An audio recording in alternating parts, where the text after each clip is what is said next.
Welcome to Putting It Together, the podcast that goes through the entire body of work of Stephen Sondheim, show by show and song by song. My name is Kyle Marshall, your self-described Sondheim expert. Welcome to the Sondheim adjacent episode here this month. These episodes are made possible because of the support I get over on Patreon. We do just a bonus episode every month. This month I get to talk to Annie Golden about her appearance on the latest Sondheim Unplugged album. But I also had a great time just going through her entire career. If you would like to be one of those people that helps support the show, allows for extra stuff like this to be made each and every month, grow out the community so that we can do even bigger and better things, you can go over to Patreon, patreon.com/puttingittogetherpodcast, and you can sign up over there. But without further ado, Annie Golden, thank you so much for joining me. Thank you, Kyle.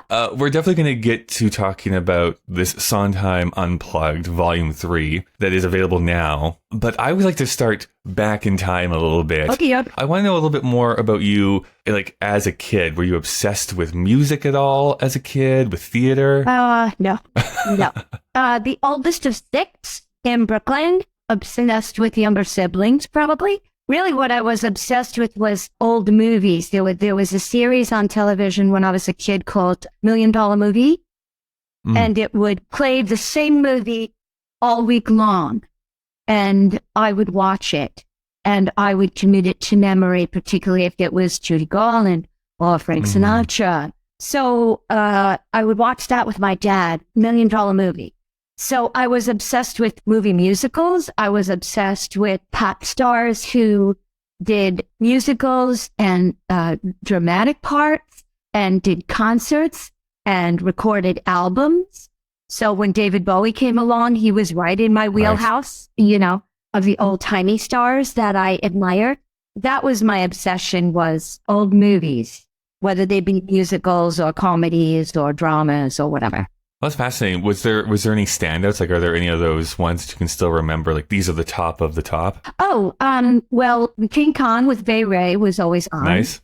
And then Judy Garland, as I said, but it would be like the Harvey Girls or The Wizard of Oz, but that wasn't public domain at that time yet. So that was like a special one. But the Harvey Girls. But then also her dramatic A Child is Waiting with Burt Lancaster. Right. And then, Frank Sinatra and High Society, which I figured out was the musical version of Philadelphia Story. So it was kind of, it was film education, but those are the standouts are Wizard of Oz and then her dramatic A Child is Waiting, and Frank Sinatra with, of course, all of them, his whole career, but maybe like On the Town, because then later in my career, who knew, I got to be Lucy Schmealer, so. Right. Yeah, so it was really that. The $1 Million Movie was like an education in itself. Do you think that obsession with those old movies, did that give you a flair for the dramatic at all as a young adult? Well, I was in a rock band at CBGB, so flair for the dramatic doesn't really play well in the punk scene. So, but really, the Shirts, right? That's the band you were a part of. Yes, yeah, the Shirts, yeah.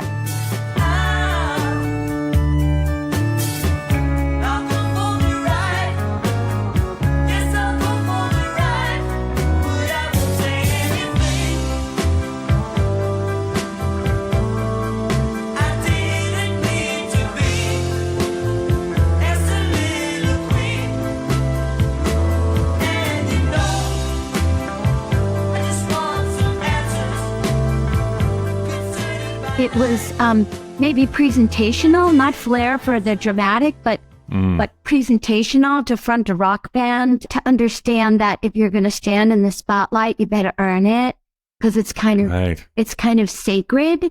It's kind of church and procedural, and if you're going to be on the stage, you better command their respect and earn it.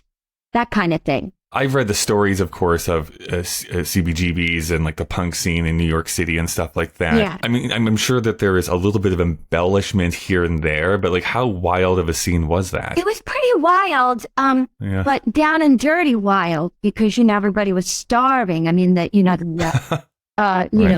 Talking Heads And the Ramones came from Queens. The Talking Heads came from Rhode Island. It was down and dirty because also it was Skid Row. So there were drugs, there was the hustle, there was the thievery, and people came from all over the world to play at CBGB's. And if they weren't streetwise, they got their instruments ripped off and stuff like that. I mean, so it was pretty colorful, but it was pretty, bare bones. It was, it wasn't luxurious in any way. It was kind of down and dirty, and some tragedies and some triumphs. And, it's interesting to have rubbed shoulders, with those people coming up. You take a look at the list of people that were there at that time, yes. And it's just kind of crazy to think about all those people in the city all at once. It was truly all colors mashed, right. To quote here, all colors mashed, because it was all different kinds of sensibilities, all different kinds of music. So it was ahead of its time in that regard. How did you get to be a part of that band in the first place? Like, did you audition for the band, or did you know somebody who had started it? Yeah, it was, we were just hanging out in a bar in Brooklyn, and, I was singing to the jukebox, and they could hear me over the jukebox and the crowded bar. So they kind of said, we have a band, we have a storefront on 53rd Street and 8th Avenue. Why don't you come by sometime? And so I came by sometime, then I would sit in with their band, and then we decided to start a band of our own. And so that's how that came about, was just a bar in Brooklyn, hanging out and meeting each other, and again, rubbing shoulders with people in the neighborhood. I mean, I've listened to a bunch of music from the Shirts. There's a lot of stuff up on YouTube that you can listen to, as well as streaming places. But you are a great singer, Annie. Did you train to be a singer at all, or is this somewhat naturally gifted? Thanks, Kyle. Actually, what happened was I sang in school. My earliest memory is third grade. Sister Marie Vinette was our teacher, Catholic school, Holy Family in Brooklyn. She was teaching us a Christmas song, so this is a seasonal story as well. What Child Is This? Which now as I grew older, I learned that was the melody of Green Sleeves, and right. And she taught us the melody, and she wrote the lyrics on the board. And when she turned around to address the class and put the lyrics and the melody together, she realized she couldn't recall the melody. She was kind of bastardizing it. She was like, "No, that's not right. I'm sorry. I'm sorry. Just a minute." And that, and there was no YouTube or right. micro recorders or anything. And so she said, "Does anyone know? I don't remember. I'm letting you down." And so I raised my hand and I started to sing it. And she stopped me and said, "Well, you started too high." And I said, "I'm sorry?" And she said, "You started too high anyway." So I went, and then I just kept going. And she went, "Oh," and then she stopped and she went into the next room, and she got Sister Margaret Timothy, who was in charge of the choir. And she said, "I'd like you to hear something." And then she said, "Annie, can you do that again for us?" And so I sang What Child Is This? in a key that they thought I couldn't sing the melody in. And then I joined the choir. So that was my earliest memory of somebody taking notice.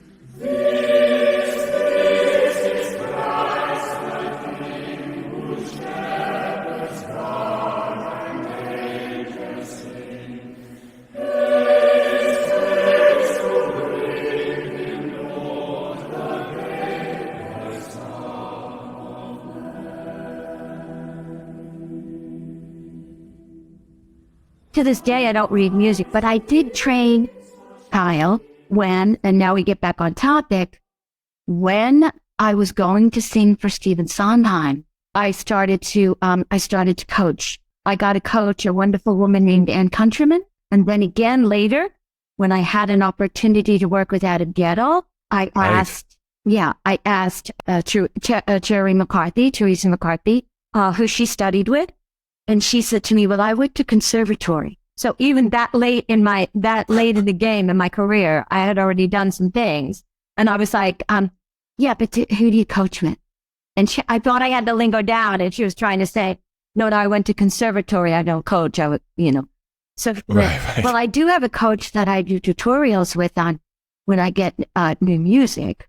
And I went, yeah, that. Who's that? And so she put me together with Jeff Halpern, who's a wonderful vocal coach. And he extended my range and he educated me and in negotiation and navigation of my range and taught me some things. And he's over at NYU and he also coaches opera singers.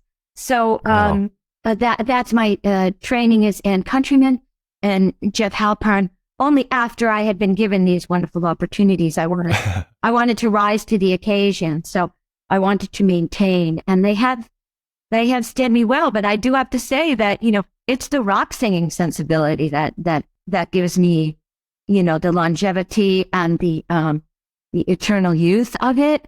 Was How so, do you think? Well, I cut my teeth on playing rock clubs and singing over rock band, being the only girl band. So I could sing in their range, but I could also sing in my own range. And not hearing yourself. Yeah, I didn't hear myself. I just because the rock clubs you don't really hear yourself. I definitely want to get back to your audition with Stephen Sondheim, but before we get there, there's a few things I just want to kind of touch on because. I guess you can tell me if it's wrong what I read online, but you were cast in, I think, the first revival of Hair in the late 70s. Is that correct? Yes, the first revival, yes. Did you audition for that or were you asked to join that company? Well, that was that was the whole, I got the whole ball of wax when Milos Forman came down to CBGB's talent scouting or slumming, as I say in my cabaret act, depending on how you look at it. He was looking for new faces for he was going to do the movie of Hair, and he came down and he saw Tina Weymouth in the Talking Heads, he saw me in the Shards, he saw Cara DeVito and Liz Gallagher in Orchestra Luna, he saw Blondie, he saw the Stilettos, he saw Patti Smith. He went down and was looking for boys and girls, so the boys were abundant, but the girls, were a little more selective. He had to eke them out, and so he came down and saw me with the shirts and then came back and saw me with the shirts again. He told Hilly Crystal, who owns CBGB's, that he'd like to see an evening of girls and boys. So Hilly booked, all these bands with girls and boys in the bands. Then I auditioned for Milos, and then I was on some kind of cast list for the movie being shot on location in New York. And that's when Michael Butler, the producer of Hair, decided to mount a revival to promote the fact that the movie was being filmed on location in New York. But it was really too early. Now that I'm, in the business longer, I realized, well, that was not called for because Hair had just closed its original runs in places and toured 1972. And we were mounting a revival in summer of 1976. So, so it was really actually too soon. But my name appeared on some cast list, and then there I was at the Little Theater on 13th Street. I went in and sang for Jerry Radney, Jim Rado, Gaunt McDermott, Tom O'Horgan, Michael Butler. They were all there, and I sang because my name was on. That was the start of stunt casting. I mean, my name was on some list, and they were like, "Well, who's this?" And I don't know her, and what has she done? And they were like, "We don't know, but we're thinking of her for Jeannie in the movie, so maybe we should see her."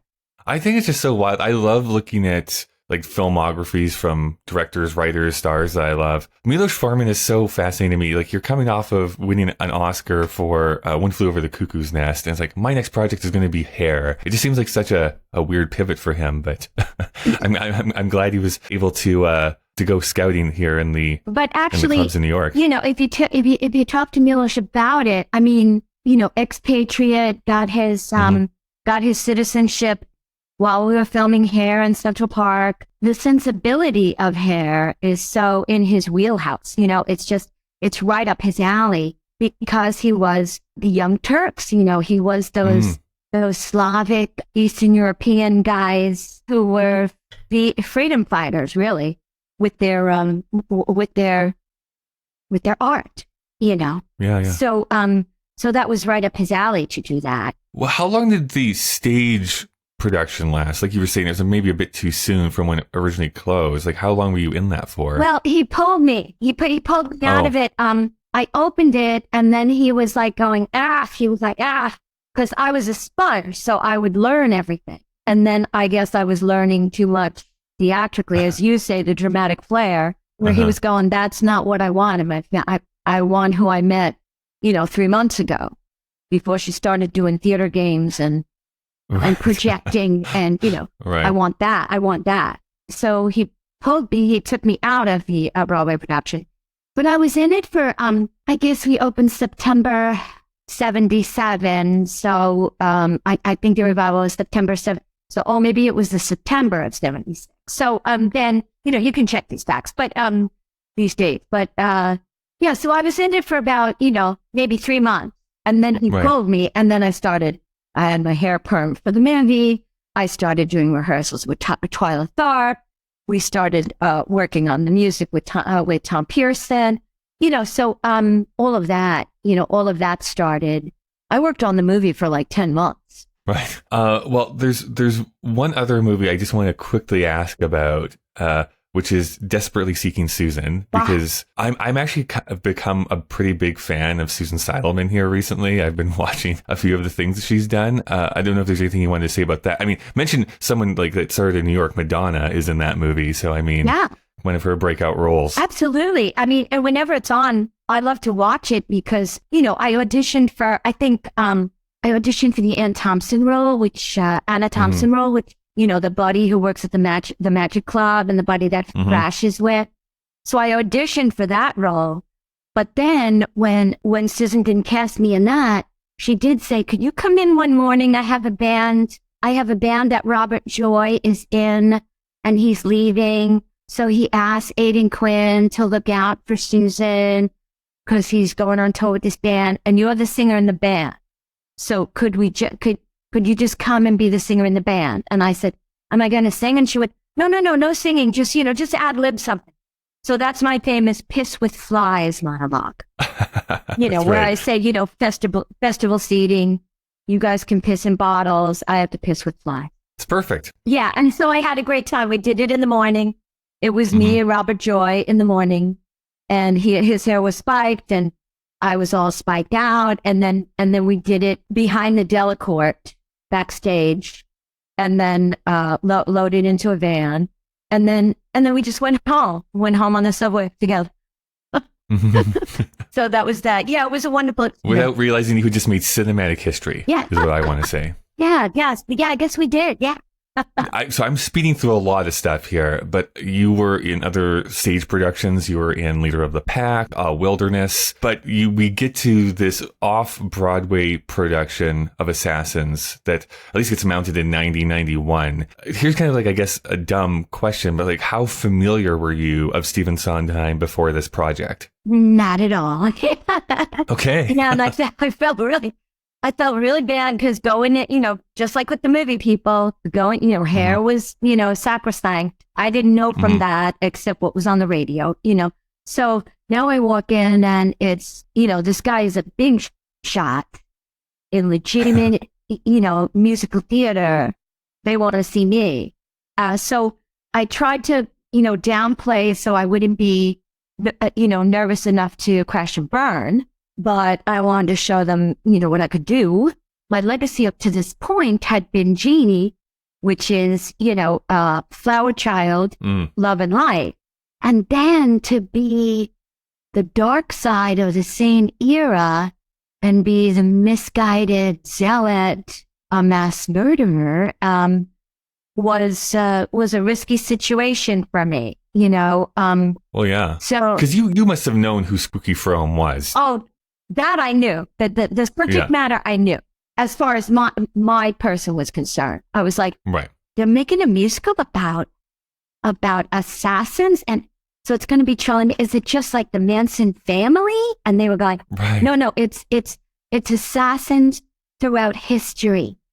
And I went, like John Wilkes Booth, and they were like, yeah, he's in it, and I'm like, I don't get it though. I mean, I don't blame you. Like, honestly, if you pitch this show without having seen it to someone, Yeah. most people's response is like, they made a show out of that? Like, it seems so wild. Yeah, and I was like, wait a second, Squeaky Farm and then John Hinckley?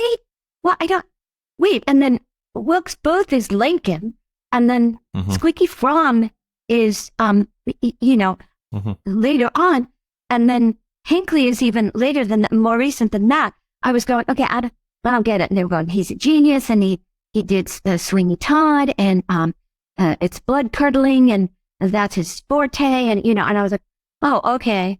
So I guess they won't be doing yucka, yucka, yucka. And they're like, yeah, no, he doesn't do that. So I was like, okay, well, sure, I'll go in. I mean, it's Playwrights Horizons, it's Jerry Zaks, So, Right. So I went in, Kathy Najimy's boyfriend at the time, John Boswell, played for me, which I was so appreciative because they asked us to, they told us what they want us to sing, what kind of material they want us to bring in. And then they gave us a little something, to sing. What was the material they asked you to bring in? Well, I don't really recall because he did everything for me. He said, I think, and it was so long ago, but whatever we did, I didn't even get a call back. Jerry Zaks said to me, okay, Stephen is a lock. And I went, what? And he goes, Sondheim wants you. So now we need to work on this monologue because, it's you're not coming up with the goods in the rehearsal, in the audition process for me. So I was like, oh. So then I was like, okay, this is making me feel really uncomfortable. Yeah. So. What a great way to build up my confidence. Well, yeah. Okay. So, yeah. So, and then Jerry Zaks said, and he's the one who said it, he said, Stephen was a lock. When you sang for him, that was, he chose you. What I didn't understand was the weight of the responsibility or the weight of the gift was that what Jerry Zaks was saying was, Stephen chose you to write for.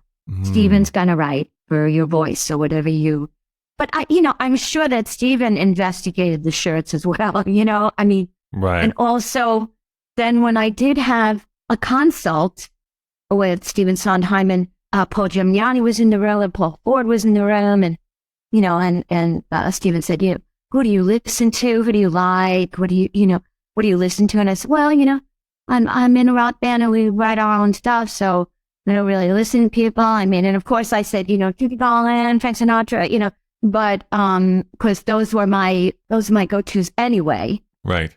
But, at that time, at all times from the beginning. Then I said, cause I think everybody cringed in the room because I think I said something like, yeah, I've been listening to some of your stuff. They were all like, she's saying she's listening to some of Stephen's stuff, And I went, I've been listening to some of your stuff. So I think there's this British singer-songwriter that I like.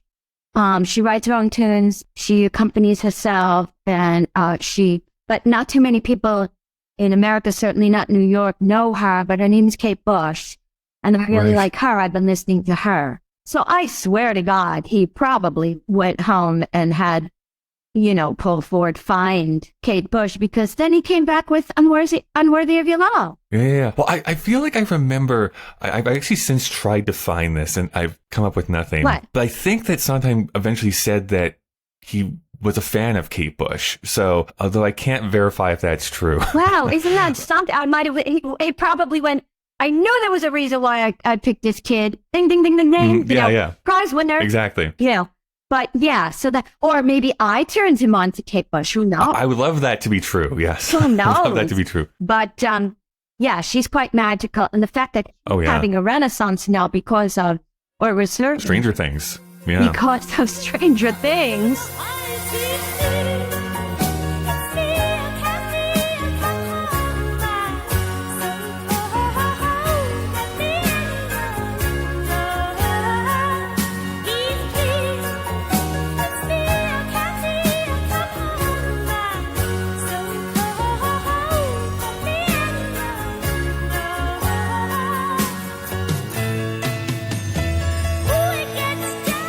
It's kind of so great, and sidebar, back to Sondheim, Into the Woods every night. I'm with my buddy who I did the Hair Revival with in 1976, David Patrick Kelly. We're back on Broadway together after 46 years. That's so fun. I know. I feel so honored because I was actually able to see the Into the Woods production. I'm very far away from New York City. I'm here on the other side of Canada. So the fact that I was able to take that in was great. I know. So I got to see you as grandmother roles and stuff. Cinderella's mother, Giant's widow. Yeah. How fun is that, though, to do every night? It's so fun because, I've been doing double duty. I've been doing new musicals during the day, 10 to 6. And, and then you go to the theater. So whenever I leave the rehearsal room, I go, gotta go do fancy singing now. I have fancy singing, So it's kind of wonderful. And also, I had said this to my Orange is the New Black scene partner who played Gina Murphy. Abigail Savage came to see me with her 7-year-old daughter in Into the Woods. And I said to Abby, I stand in the wings every night and, the orchestra is on stage with us. And I watch the conductor for my cue and this elegant, gorgeous music. And I go, will you look at you, rock chick? Look where you are. Smell you, So it's really it's not lost on me, just the blessings that abound, over a 46-year career. Yeah, imagine just playing one of those clubs and your future self walks in and be like, by the way, in 40-some years, you're actually going to be on this stage in New York City. It would seem like so wild of a thing to say. Yeah, and you're going to be singing opera, Right. But actually, it's totally that. And then when we did the cast album for Into the Woods, Grammy-nominated cast album, I might add. Yes. So good, by the way. What a great recording. Oh, yeah. Well, it's just, the whole thing is so simpatico. Rob Berman, our conductor and musical director, and the cast. I actually did when I was finished with Cinderella's Mother, which is, my piece of music to sing, solo piece of music to sing or duet with my daughter, whoever that might be, on the cast recording. It's spelled the Sue. I said, thank you, Stephen. And the orchestra was like, Stephen. And then someone said, she's thanking Sondheim. And that's what it was. I was thanking him for the opportunity. And I say it every night. I go, singing for Stephen again and singing for Stephen again. Yeah. That's so sweet. Yes. Going back to Assassins, I'm very curious about the, rehearsal process. Like, how much fundamentally did that show change from when you started to when you're actually going up on stage in front of people? It was, they had a really set vision. Jerry Zaks, Paul Giovanni, Stephen Sondheim, John Weidman, so they had a concept, they knew what they how they wanted to present it. And I just, and I was just there in the room and doing previews and getting notes and, Jerry Zaks, a genius, and, just surrounded by theatrical geniuses. And you just do as you're told and stick to it. And I had Victor Garber and Jonathan Hattari and Terrence Mann and Deborah Monk. It was really stunning stuff. So just to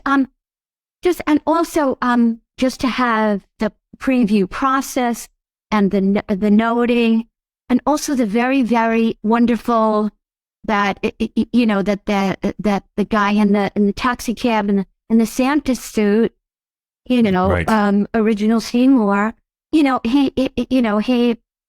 was doing arias with his speaking voice. Do you know what I mean?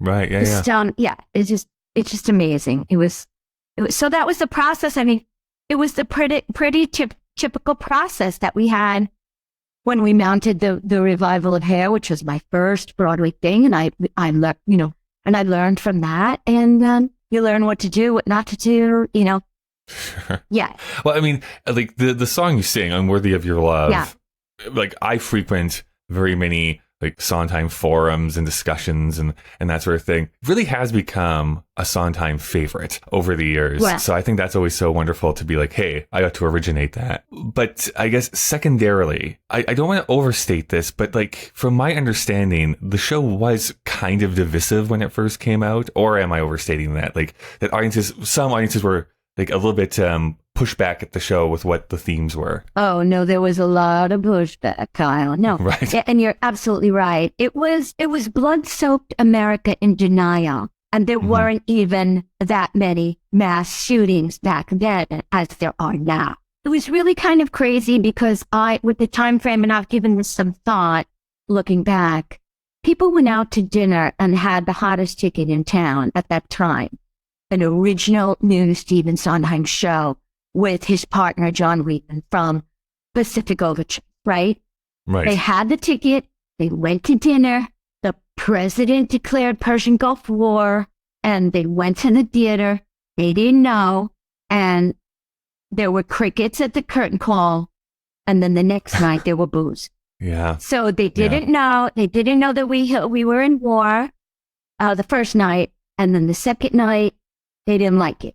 They didn't want to be told that people in America get guns and are misled and violent, and they didn't want to know that. So then we started doing Q&As, to in essence explain ourselves, to say, I think you think that we're glorifying assassination in a place, but we're not. What we're glorifying is it's the greatest country, and then it goes terribly wrong when people are disillusioned or jealous or disappointed or whatever it, violent, mentally ill, whatever it is. We're lifting the system up, and we're saying, but it's risky to have this much freedom because look what happens when it goes terribly wrong. And that whole idea of like violence begetting violence, and like just, I guess, lionizing the people that are assassins. Yes. I always feel like right from the very beginning of experiencing assassins as a young man, it always felt like, oh, this is like really this critique of not news media necessarily, but just like the way that we build up serial killers or we build up people who do these awful acts, rather than be like, no, we shouldn't talk about these people. They're not the important ones. Yes. And actually, I remember before I did Assassin, I remember watching Charlie Rose, and he was interviewing Jodie Foster. Mm-hmm. And apparently, like you asked me, is there anything you don't wish to discuss? Mm-hmm. And she does not say the name of the stalker. Right.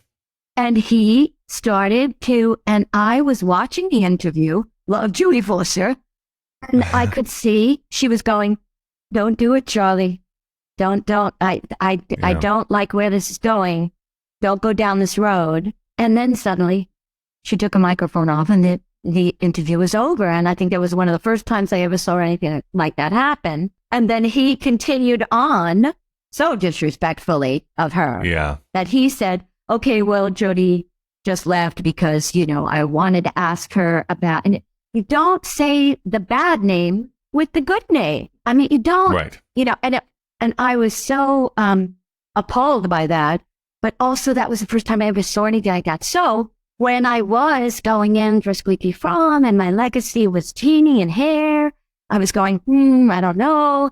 I don't know, And then, my agent, of course, went, well, if you don't want to have Stephen Sondheim write an original part for you, and you don't want to work with Jerry Zatz, and you don't want to work with John Weidman, and you don't want to work with Playwrights Rises, that's fine by me. But I think you're being foolish. And so then I went, okay, all right. And the rest is history. But I was concerned about it. Oh, yeah. I was concerned about linking myself with, people who are problematic. Oh, for sure. I think it's something that you definitely have to be aware of. Even nowadays, even the newest version of Assassins that was, a year ago, I think, still had that same pushback. So it's like this eerily prescient show that keeps getting done, but is still so, I don't know, evocative. Yeah.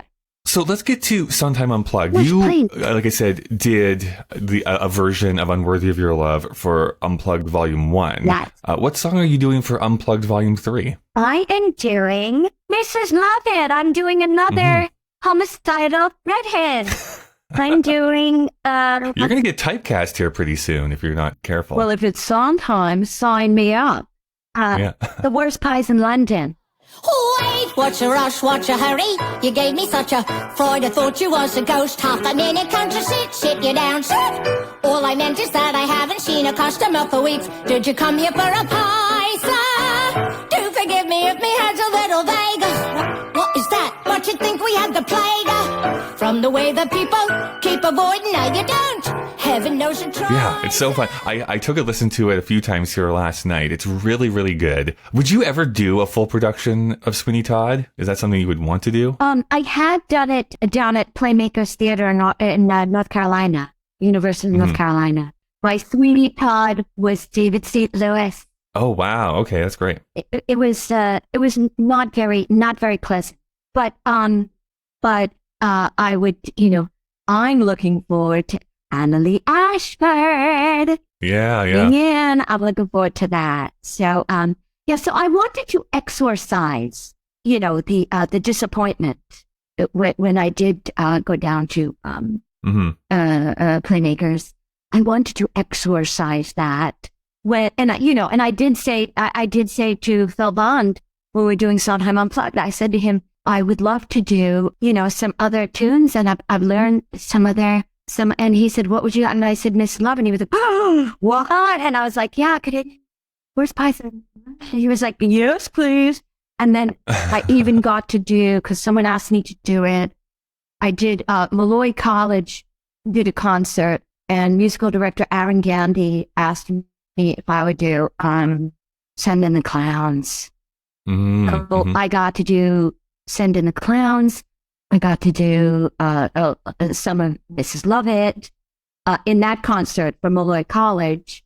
And so since I had done it, I said to Phil Bond, for the live, Unplugged at 54 Below, I said, could I do, and he went, oh, yes, please.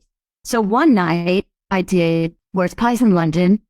And then at the end of the evening, I did Send in the Clowns with Joe Goodrich on piano. That was very cathartic for me, and really wonderful to be able to do the song that was written for me, the duet, and then also do others from the body of work. It was wonderful. Are there songs that you're kind of aching to do from the Sondheim canon? Any top of your list? Like, I really do want to perform this. I don't know. I would have to give that some thought, because that's like really a profound question. It's only like 300 some songs that you have to cycle through your head. You can't think of something off the top of your head. I mean, I am intrigued with Follies. I am intrigued with that because it is faded, faded divas, women of a certain age. I kind of like that. And I am, after all, wearing branches in a backpack in Into the Woods as Cinderella's mother, as the tree. So I did a lot of work on my ego. I was like, am I Scout in the ham costume after the, in To Kill a Mockingbird? Or am I, oh no, I'm a peacock. I'm a showgirl. I'm Folly. So that's, that was my reference point to get through my presentation and Into the Woods. Yeah, I think maybe the Follies, I think I have to investigate that score. Yeah, Follies is great. That's the next Sondheim show I would love to see, just a huge, immaculate production. Absolutely. Out of it again. Yes. They've done like the stripped down version, but I want to see them go back. Like, no, I want to see Busby Berkeley again on Broadway, but with Follies. Absolutely. Well, this has been great, Annie, getting to know a little bit more about your history. I do want to let people know that Sondheim Unplugged, all 3 volumes, in fact, are available pretty much anywhere you can get music. So if you're online right now, go to your favorite spot. You're going to be able to find a copy of it. We have terrific singers, and we have terrific gems of the not, like you said, over 300 songs. So lots to choose from. When this goes out, the Into the Woods will have like just wrapped up its Broadway run. Yeah. But is there anything like immediately that's coming out for you that you want to push people towards? Oh, yeah, I'm going to be in the 5th and final season of Mrs. Maisel. Oh, nice. Oh, that's great. Yeah. So they, as you know, they have Broadway stars do cameos. But they actually, Amy Sherman Palladino and Dan Palladino, the show creators and showrunners, they produced Violet when I was on Broadway. Oh, that's right. Yes. Yeah. Mm-hmm. So they didn't forget me. They wrote me a role for the final season. Oh, that's good. Can you say anything about the role? No. Okay, but you are in it, so that's the important part. Yeah, and it's it's going to be something fresh and new for the final season. So yeah. Oh, that's exciting. That's very really exciting. Cool. Yeah. Well, thank you, Annie. Thank you so much, Kyle Marshall, and everybody. Please discover and uncover and investigate Sondheim Unplugged, the NYC Sessions, Volume 3, recorded during the pandemic. Yes, we should really underscore that a lot of these productions during the pandemic, so it's like this Herculean effort, I feel, that went into the making of these records. Yes, we did. We were in the vocal booth. The mics were, wiped down. I did Unworthy of Your Love with Michael Winther, and, so Joseph Goodrich was in the other room at the piano, and then then there was the control room, and, it's just, it was fantastic, the Yellow Dog label and Yellow Sound label of Michael Kreuter. We did the Shags recording there, just a wonderful studio. And during the pandemic, I went into the East Village, which is my old stomping grounds, and it was a ghost town. And then we're back. The city's crawling with people. Some Like It Hot opened the other night I was there.